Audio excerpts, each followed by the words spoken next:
জাতীয়তা দিবস। আজকে আমরা এখানে সমবেত হয়েছি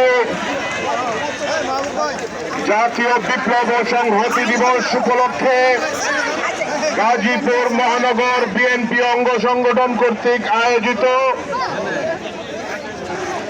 যে বর্ণাঢ্য র্যালির আয়োজন করা হয়েছে, সেই র্যালিটি আমরা কিছুক্ষণের মধ্যেই শুরু করব।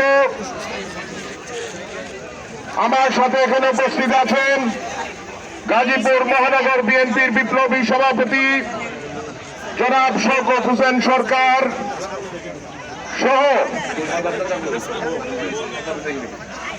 এবং আমাদের জাতীয় নির্বাহী কমিটির সম্মানিত সদস্য ডাক্তার মাজারুল আলম সহ উপস্থিত মহানগর বিএনপি এবং 8টি থানা বিএনপির সকল সহযোগী অঙ্গ সংগঠন সহ সকল নেতৃবৃন্দ এবং আমার প্রিয় সহকর্মীবৃন্দ, আসসালামু আলাইকুম। আজকে এই বিপ্লব ও সংহতি দিবস